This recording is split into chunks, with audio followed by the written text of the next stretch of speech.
Bonjour à tous, j'espère que vous allez bien. Allez, on est parti sur la SNK, sur la Neo Geo. Alors comme j'ai expliqué déjà dans mes vidéos, je vais pas faire de tuto. Les tutos, vous en avez des tonnes sur YouTube, sur Internet. Il y a des gens qui en ont fait vraiment un paquet, donc vous avez vraiment pas besoin de moi pour faire ça. Moi, je vais vous montrer par contre comment ça tourne. On voit vraiment la qualité de l'émulation, le rendu avec le CRT, sans le CRT, on va vraiment faire le point là-dessus. Puis je vais tout simplement après vous expliquer vraiment mon ressenti.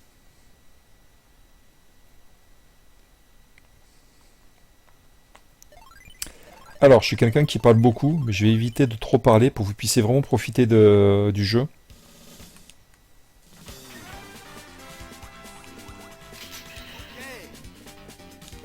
Et du coup, je parlerai après.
Alors, comme vous pouvez voir, on tourne vraiment en full speed. Donc, si j'appuie sur A, B, Y et Start en même temps, on fait apparaître le menu. Donc, c'est quoi ce game menu? Ben, tout simplement, c'est un menu qui est dans le BIOS. Donc, ça évite de passer par RetroArch si vous avez besoin de mettre un cheat code. Et là, il est vraiment dédié pour chaque jeu Neo Geo. Donc là, en l'occurrence, j'ai 137 jeux Neo Geo. Et bien, pour les 137, il y a ce menu qui apparaît avec les codes de triche. Vous appuyez dessus. Et vous voyez bien en haut, c'est bien marqué Metaslug 2, la version. Et là, on peut choisir vraiment vie infinie, etc., etc. Donc, je vais bien vous prouver comme quoi ça marche bien aussi, parce que c'est important. Donc, premier player, deuxième player, comme vous avez pu voir. Donc c'est vraiment stable. Ça c'est le côté vraiment très bien, vous voyez. Là je peux plus mourir, il n'y a pas... Voilà, vous voyez, pas de souci là-dessus, ça marche bien. Donc si jamais vous sauvegardez le jeu en faisant bas select, parce que je le rappelle, on n'a plus besoin de se lever physiquement auprès de la console, appuyer sur le bouton reset pour revenir au menu. Là vous appuyez juste sur bas et select pendant 2 secondes, 3 secondes. Vous arrivez, vous revenez sur le menu, vous pouvez le sauvegarder. Et là si je relance la sauvegarde, donc là on voit bien, hein, pas de problème, hein, je peux changer de jeu, relancer un jeu, revenir. Alors vous voyez, elle est en bleu. La sauvegarde, elle est en bleu parce que je n'ai pas cadenassé. Quand on met le cadenas, hop, ça passe en orange. Vous voyez, ça c'est bon, ça c'est la base de la SNES. Là, je vais relancer la sauvegarde. Et vous allez voir que la sauvegarde va sauvegarder vraiment tout ce qui s'est passé dans le jeu. Donc là, en l'occurrence, mes codes de triche vont toujours être actionnés parce que j'ai sauvegardé avec mes codes de triche. Et pour les désactiver, il me faudra re-appuyer sur donc A, B, Y et Start en même temps. Hop, là, je l'ai loupé. Je retourne sur mon menu et là, vous allez voir, voilà, tous les codes sont toujours activés, ils sont toujours cochés. Donc si je veux jouer en gardant cette version là, je reste comme ça, sinon je peux les désactiver. Voilà, tout simplement. Pas compliqué.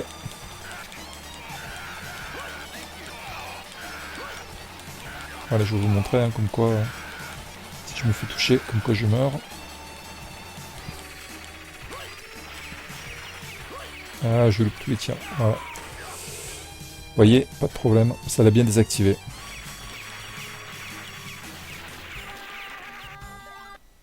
Voilà, donc là, bah, select. Alors moi, je joue avec des sticks d'arcade. Alors ce qui est bien sur la SNES Mini, moi j'ai ici d'arcade, j'ai des analogiques, j'ai un peu de tout, ça j'en ai déjà parlé sur la présentation. Et donc ce qu'il y a de cool, c'est que j'ai absolument pas besoin de remapper les boutons. Donc je peux changer, brancher, je joue directement sur mon stick et je ne mappe aucun bouton. C'est détecté directement, c'est programmé comme il faut, il n'y a pas de problème. Après il y a des émulateurs où il y a des petites choses à savoir. Alors moi je me suis fait carrément une petite fiche descriptive pour chaque console en émulation pour des réglages. Parce que vous avez vraiment des réglages à faire sur chaque émulateur. Pour avoir par exemple le full speed sur Neo Geo, il y a des petits réglages à faire. Vraiment, vraiment, il y a des choses à connaître et il faut prendre le temps un peu de se balader dans le RetroArch pour connaître toutes les fonctionnalités. Après, c'est pas très compliqué, hein. Par exemple, imaginons, là j'ai envie de jouer en 16 neuvième. Tout simplement, regardez, je vais vous montrer par A plus B. Hein. On va faire ça. Alors là, vous voyez, moi je suis en custom, donc c'est moi qui définis par rapport à ici. On peut faire les propres réglages de ce qu'on veut en termes d'écran, largeur, hauteur. Donc là, vous voyez, sinon on nous propose d'autres formats. Hein. Il y en a quand même il y a quand même de quoi faire. Il y a vraiment le choix, hein, le 7.9 par exemple pour les shoots, du moins. Même pour les dual screen, vous voyez, il y a ce format là pour les jeux en dual screen. Donc là, moi j'ai joué en 16.9, d'accord. Donc on part là-dessus. Il faut penser derrière à sauvegarder le menu. Donc sinon, si je sors et que je relance, je vais repasser en 4 tiers. Et le 16.9, il faut vraiment que je dise à l'émulateur, maintenant je garde ce format là. Donc là, je le sauvegarde. En bas, c'est bien configuré, c'est bien sauvegardé, il me le dit. Pas de problème, je ressors. Là, vous allez voir, vous voyez, le bezel, il va bouffer le contour. Donc là, je fais bas select pour revenir sur le menu. Je retourne là-haut. Hop, là, je retourne au tout début. Tout simplement, je mets le fond noir qui n'est pas un fond, hein, c'est juste pour annuler justement les bezels. Et là, j'ai plus qu'à relancer mon jeu là où j'en étais, dans le nuage. Alors, j'ai relancé du nuage pour vous montrer comme quoi c'est hyper fiable et stable. Hein. Je peux faire des modifications quand je veux. Je peux reprendre la sauvegarde qui est dans le nuage quand je veux. Je peux la sauvegarder et relancer quand je veux aussi. C'est stable, c'est propre. Ça ne bug pas, ça ne plante pas. Les couleurs vont être bonnes. Le son ne saccade pas. Il n'y a pas de problème. C'est vraiment 100% stable. Je vous parlerai des consoles justement qui sont un peu plus problématiques. Voilà, et là vous voyez, alors du coup je suis parti en plus, je suis en 16/9, mais avec le filtre CRT. Vous voyez, là j'ai toujours mon filtre CRT.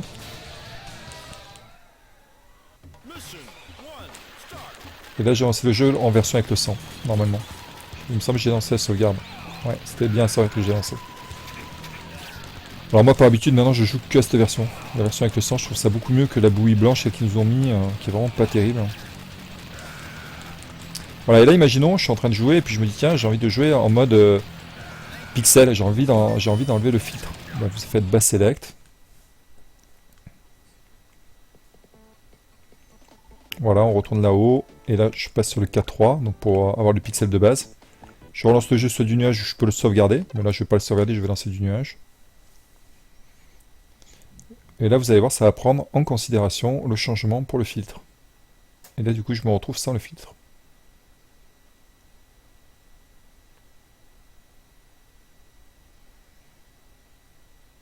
Alors faut pas toujours être pressé, ça met entre 5 et 10 secondes selon les jeux pour se lancer. C'est pas non plus une demi-heure, mais des fois c'est plus ou moins long.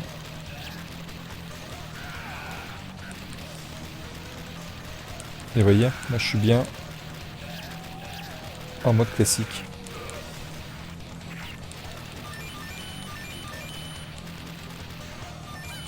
Donc vraiment pas de problème sur ça.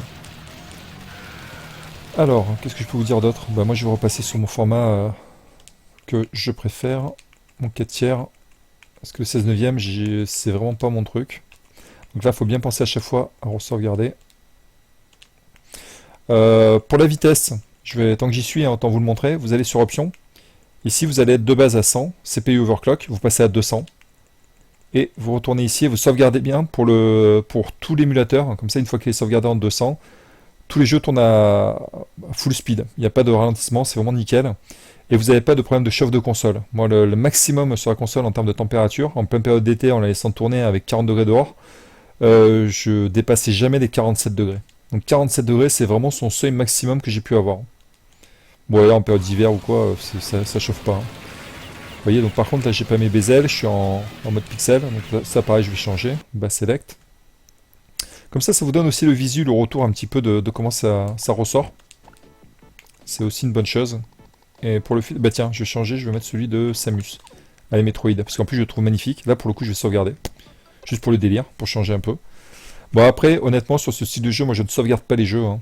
Voilà. Je trouve que, bon, bah, sur un run and gun, sauvegarder, à part si vraiment je dois aller faire une course, que je vais revenir dans une demi-heure, que j'ai pas envie de recommencer depuis le début. Voilà, mais en sachant que c'est un run and gun, quand même, vous allez assez vite. Hein. Ça met pas. En une heure, il est fini de A à Z. Hein.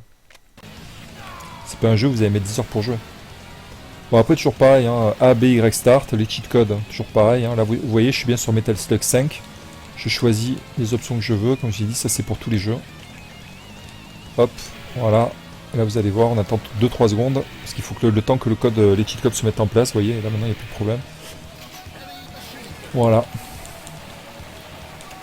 Donc en termes de résolution, vous pouvez faire vraiment comme vous voulez, hein. On joue sur le format que vous avez envie, ça c'est vraiment cool. Et ça s'adapte facilement comme vous pouvez voir. Voilà. Alors maintenant que je vous ai montré, ça fait à peu près 10 minutes pour la vidéo. Je vais arrêter là. Je vais lancer d'autres vidéos juste pour jouer à des jeux et présenter. Là c'était vraiment pour vous montrer comment ça tourne. Et surtout pour... comme ça je vous ai un petit peu expliqué pour paramétrer l'émulateur. Si vous êtes passé à côté et que vous ne comprenez pas pourquoi chez vous ça marchait pas bien, et ben allez dessus dans les options et je vous ai montré tout ce qu'il y avait à faire. Alors j'arrête là et je lance une deuxième partie pour la Neo Geo. A tout de suite.